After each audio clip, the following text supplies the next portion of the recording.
So before we get started on the lesson today, are there any questions over the homework? Any question over anything we've done so far?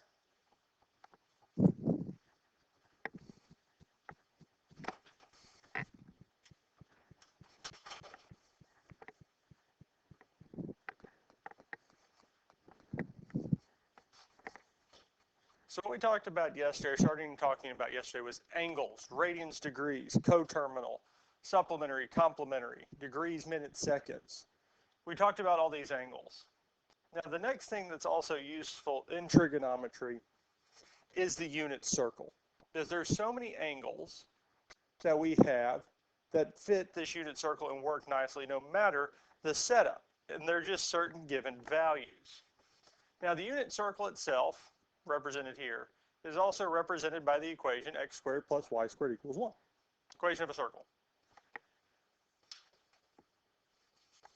Shown to the right. Now, as the real number line wraps around the unit circle, each real number t corresponds to a point xy on the circle. For example, the real number 0 corresponds to the point 1, 0. Moreover, because the unit circle has a circumference of 2 pi, the real number 2 pi also corresponds to the point 1, 0. We can go round and round this circle.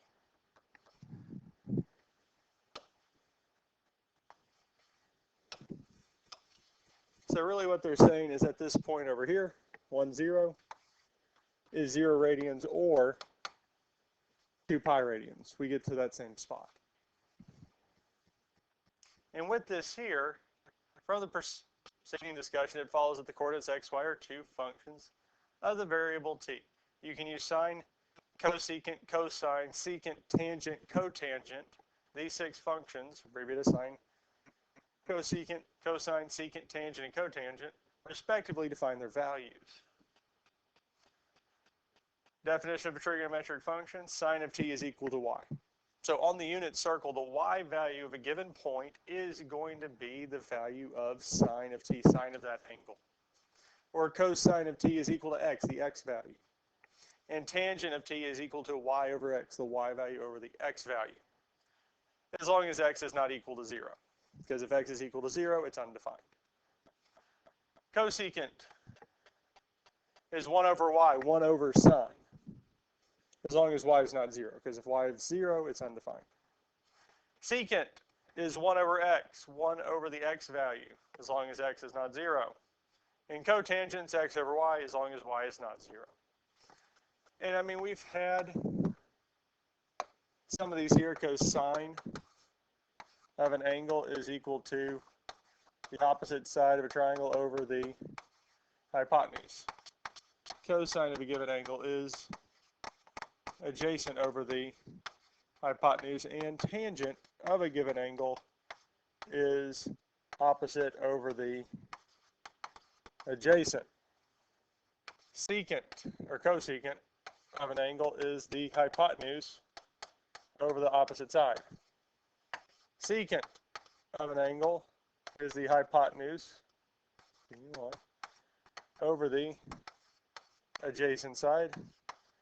And cotangent of an angle is equal to the adjacent side over the opposite side. And these are another way to look at them. We have these different versions of sine, cosine, tangent. And a good bit of what we're going to be doing in Chapter 2 and in trigonometry is going to deal with these here, these functions. Now, on the unit circle, there are several different angles that are important and are very helpful for solving, because no matter what the sides are, sine, cosine, and tangent, or sine and cosine specifically, of these is going to give us a specific value. Now, going around the inside, we'll fill it in first. We have our degrees. So we'd have 0 degrees, 30, 45, 60. 30, 45, 60. And straight up is 90. Then coming around the side, we have 120, 135, 150. All the way over is going to be 180. And then coming down this way here, we have 210, 225, 240, and then 270. Coming around the other side, we have 300, 315, and lastly 330, well, followed by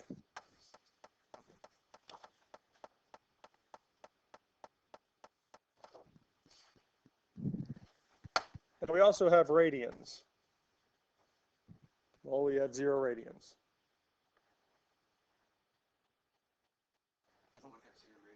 Well, I think you finished. Did you finish degrees? Give you a second to finish those.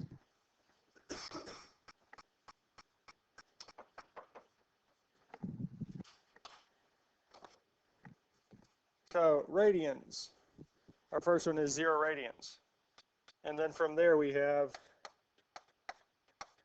pi over 6, pi over 4, and pi over 3. Following up at the very top is pi over 2. And over here we have 2 pi over 3, 3 pi over 4, and lastly 5 pi over 6. Finishing out the top half with pi.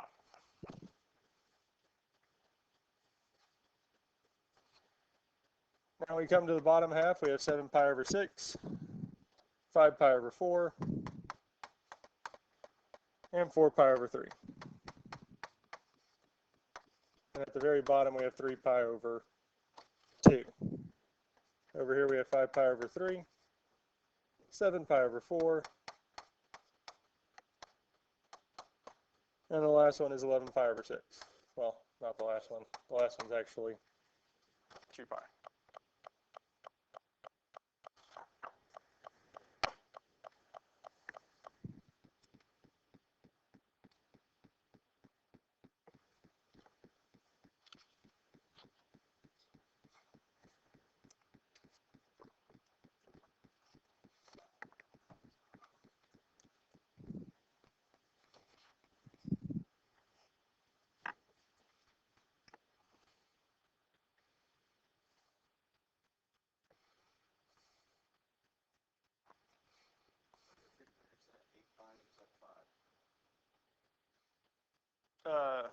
That is 5 pi. Because 3 pi over 2, down here should be 5 pi.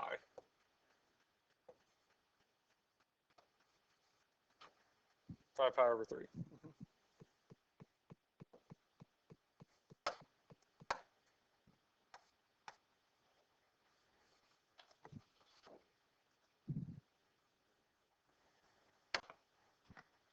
Now, 4 of the key spots we'll put in at this point is at 0 or 360 or 0 or 2 pi is the point 1, 0. At 90 or pi over the 2, 0, 1. At pi or 180 we have 0 for the y, but the x would be negative 1. At 3 pi over 2 or 270 we have 0 and negative 1.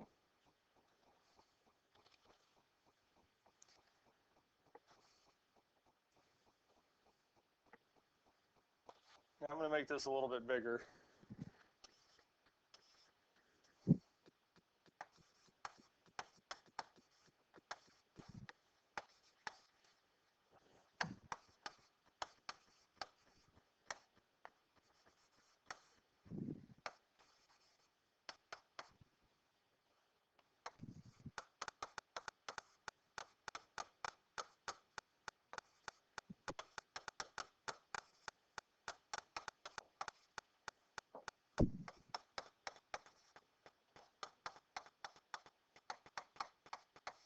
So the top half, we have this here. Now there's certain values with sine and cosine that go along with them. 0, 0, 1. And that's the first one that we'll look at is sine and cosine of 30 degrees. Is going to be this point here. And really I wouldn't draw this in. But if we looked at it as a triangle for this here, well, the radius is 1 and our height, we could go through finding it.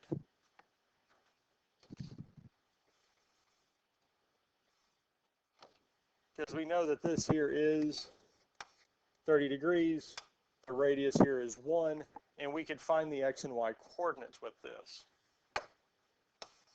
So a triangle with 31 x and y. To find these values, well, we could use our sine, cosine, or tangent.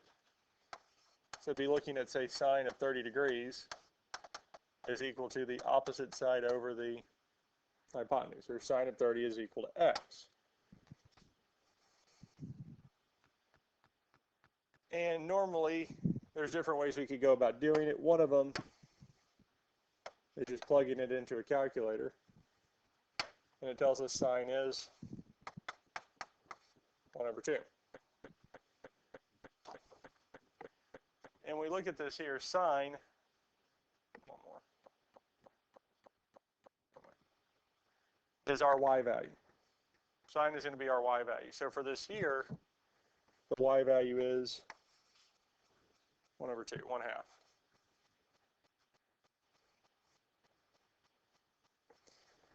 Now we could do the same thing with cosine to find it. Cosine of 30 to find the other x value, and that is square root 3/2.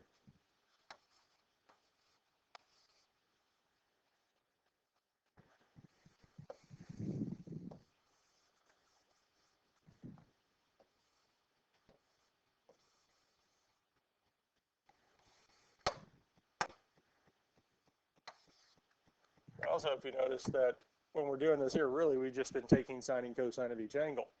We could do the same thing with 45, and it works out that sine of 45 and cosine of 45 are both square root 2/2.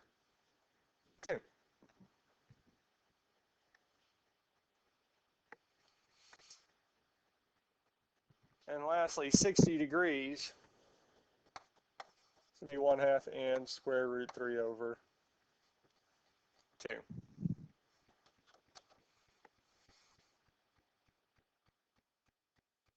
Then straight up, sine is 1, cosine is 0. Now what's interesting is if we come over this direction to the other side, we're going to go to 150 first. Now we haven't talked about a reference angle, but I'll talk about it here. This here, from the negative x-axis to 150, what would that be? What's the angle from 180 to 150? So it works out that the angle or the values of this point here are going to be similar to 30. So sine 1/2, cosine square root 3/2. But we do have to change one thing. Which one?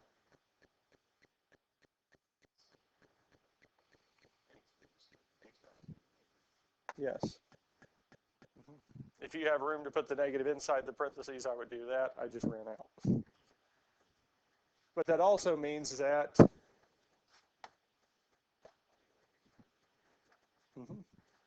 so 135 is the same as our 45 degrees. So that's going to be square root 2/2 and square root 2/2.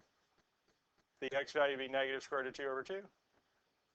The y value square root 2/2. And lastly, our 120, the x value would be negative 1/2.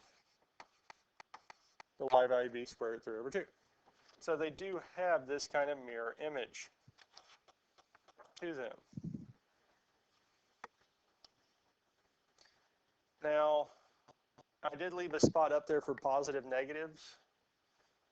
The positives in quadrant 1 is sine, cosine, and tangent. Incidentally, this also means secant, cosecant, and cotangent are also positive as well.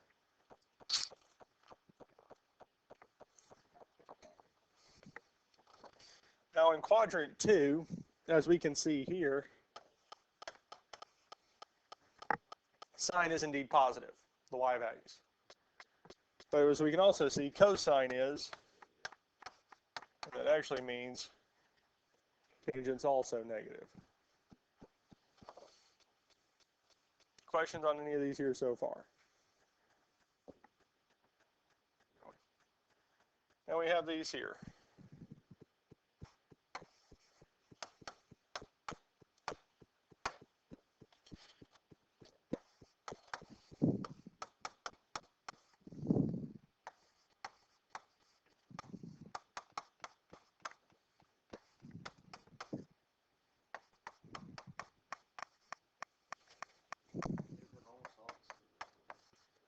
Yes, they are indeed.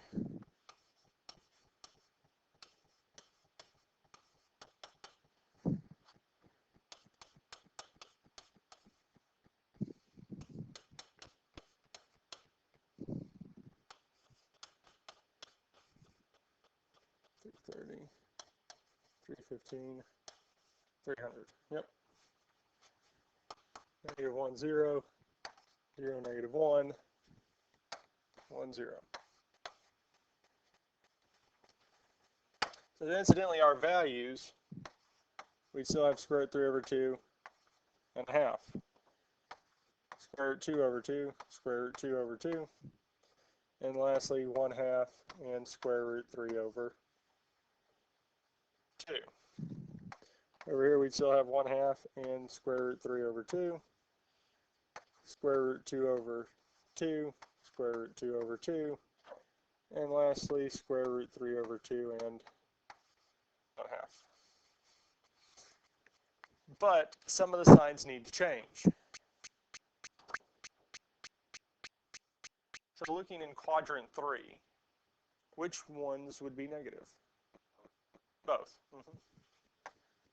Because if we think of it in terms of the coordinate plane, x and y are both negative in the third quadrant, so both values are going to be negative.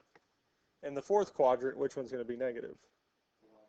Y values, because we're in the negative y-axis. And we get these here. And with quadrant 3, well, sine is negative, cosine is negative, but tangent will be positive.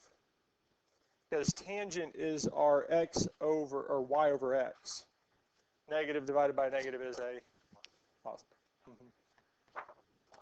And the last one, we'll have sine is negative, and tangent is negative, but cosine is positive. Questions on this here? Now, as an interesting side note, tangent of a given angle is the same as sine of that angle over cosine. I don't know if, because I know we definitely covered this a few times.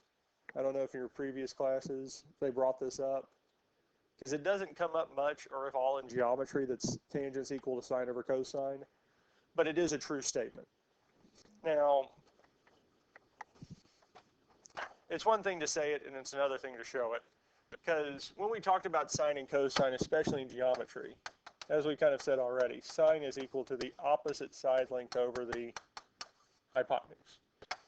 And cosine of theta is equal to adjacent over the hypotenuse. And we're already familiar with the fact that tangent of an angle is equal to the opposite side length over the adjacent. These we're all familiar with, yes? Now, again, this doesn't mean much, but I do like showing it so that we can at least see it. I'm going to prove that these two are true. So what we can do over here, as well as sine, we said is the opposite side length over the hypotenuse. Cosine is the adjacent side length over the hypotenuse. And if we divide these two here, this is the same as saying opposite over the hypotenuse divided by the adjacent side over the hypotenuse. Now to divide two fractions, we have to keep the first one the same, change it from division to multiplication, and flip the second. Well, with this multiplication, the hypotenuse and hypotenuse would cancel, leaving us with opposite over the, and we said tangent was, so we can think of tangent as sine over cosine. It's an interesting fact, and it's one thing to kind of take it at its value, but it's another if we can able to show it that it does work. Questions on the unit circle? Now at this point, because I know we cover this, so you've seen the usefulness of this thing. But for some, it just seems like a whole bunch of numbers on a circle. Now, one of the reasons that this is helpful is when we start evaluating trig functions. Is no matter how big the circle is, that triangle is, when we scale it up or scale it down, those values stay the same. Does that make sense? And also what's nice is that no matter how many times I go round this circle, they'll still get the same values. Because starting at 0 going all the way around to 360, we get this here. So if we come here's 360, and if we add 30, we get 390. But the value of sine at 30 is going to be the same value at 390, and we get the same answer. And that's why this is really nice. What also makes this nice is for A, we're going to evaluate all 6 trig functions. And this is part of the reason I had this be a separate sheet for y'all, because you are going to be able to use this on the homework, well, obviously, but you can also use this on a test. Because sometimes, I mean, we could plug it into the yellow calculator 30XS and get our answers. This is actually faster, I believe. Because if we look at this here, sine is the y value. Actually, let's do this. Because up in your paper, not up in your paper, on your paper, I would write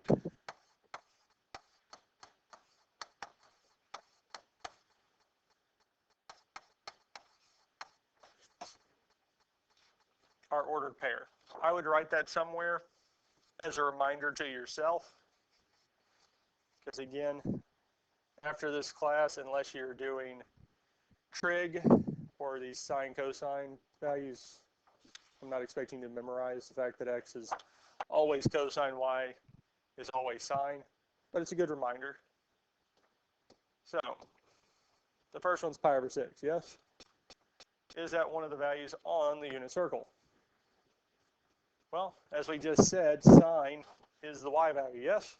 So what's sine of pi over 6? 1/2. So we can come over here and say it is 1/2. Cosine of pi over 6.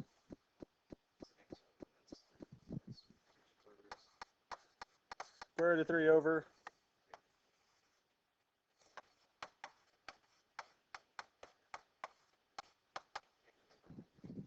tangent is going to be sine divided by cosine, 1/2 over square root of 3 over 2.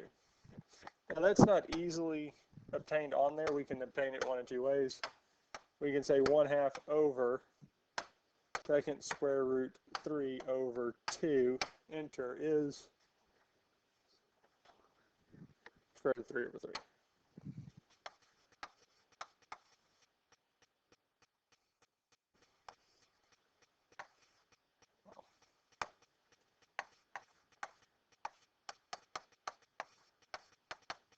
Now, cosecant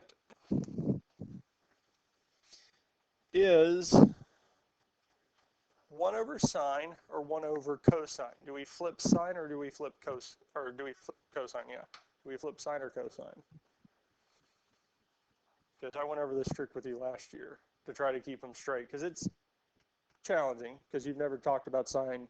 Because you talked about sine, cosine, tangent. Those are fine. Secant, cosecant, and cotangent, you have not. Cotangent is going to be the reciprocal or 1 over, well, tangent. Those make sense. Cotangent, tangent, they fit. Cosecant, if you had to take a guess, which one do you think it's going to connect to, sine or cosine? That's what I think. It really looks like it should connect to cosine, but it's sine. And secant is connected to cosine. I don't get it. Some of the times the way that we abbreviate things in mathematics makes no sense. Well, I take that back.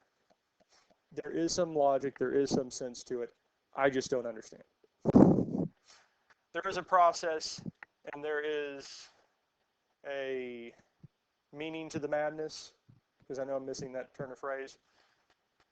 There's a logic to the madness, but I just don't see it.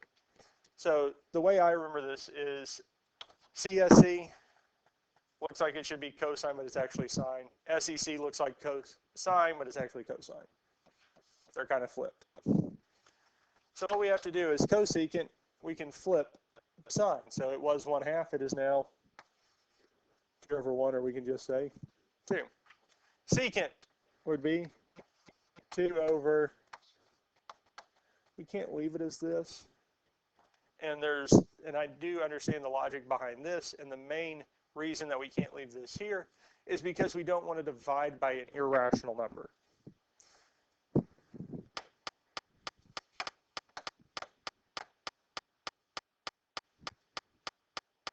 Two square root of 3/3.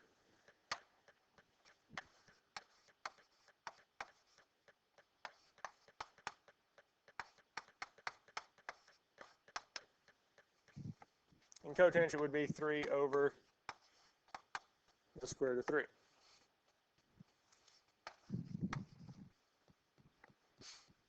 And funny enough, it's actually just square root of 3.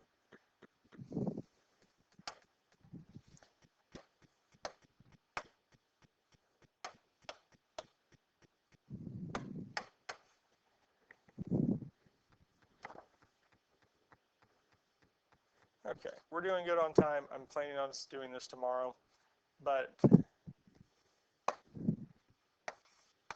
I think it's been a while since we've rationalized the denominator. And to rationalize the denominator, we need to get the radical out of the bottom of the fraction. So I'm going to multiply the fraction by 1, a fancy version of 1. Or at least I call it a fancy version of 1. It's going to be whatever's going to make the denominator's radical simplify out. Because in the numerator, we get 2 times square root of 3, which is 2 square root of 3, which we already saw in the answer. The denominator, square root of 3 times square root of 3, is squared, yes? So I'll go and write that out. So we can say the square root of 3 squared. Well, what happens to the square root and square?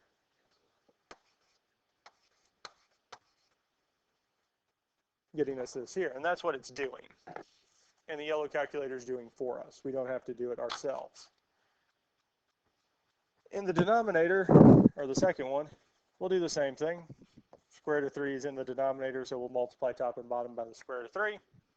The numerator is 3 square root of 3 over 3. It's 3 squared, square root of 3 squared. We could say the square root of 9. Either way, we get back to 3. Is that what the calculator told us? I think it told us just square root of 3, yes? But we have in common on top and bottom would just give us square root of 3. That's why it came out to be that there. Does that make sense? Now, if you notice, we didn't put secant, cosecant, and cotangent on there because, one, there's not enough room, but that's a lot of information. But also, I can get secant, cosecant, and cotangent just from sine, cosine, and tangent. And realistically, we can get tangent from sine and cosine. There's some basic addition or some basic properties to it. Yes? Questions on this so far? We good with this here so far? Okay. Before we move on, I realized I think there's a chart on the back of your paper, yes? Yes. Mm-hmm. Let's get some things.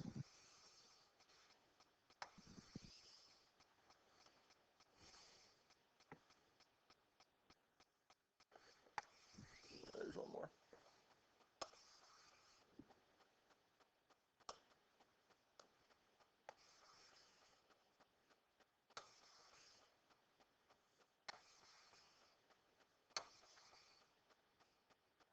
think yours are a nicer looking grid than this.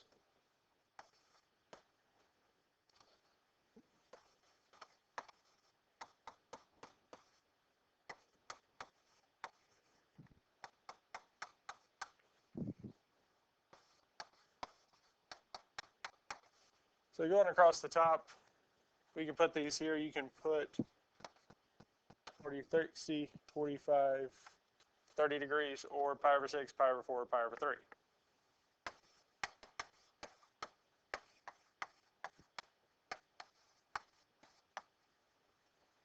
And down the side, you sine, cosine, tangent.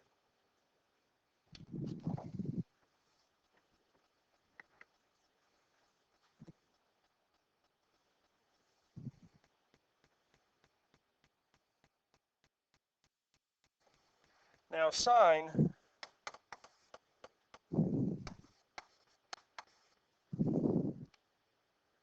almost got that.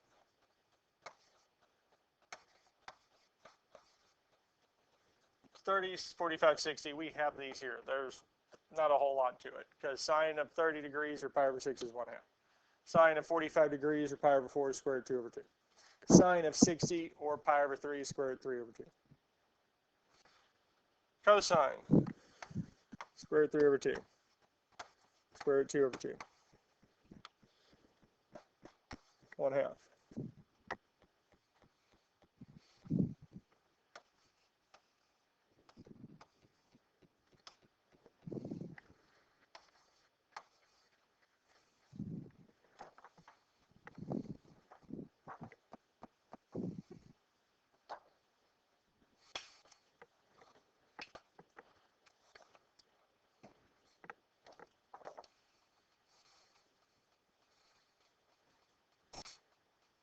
And the really helpful one is tangent for this chart here. Now, with the rest of the unit circle, really we just need to find what quadrant we're in and match them up, then we got the rest. Because if I know I'm in quadrant 2, well, that would be 210, 225, and 240, and I adjust the signs for it. Does that make sense? Well, we'll stop here. We'll finish up those example problems tomorrow and finish up the note sheets probably.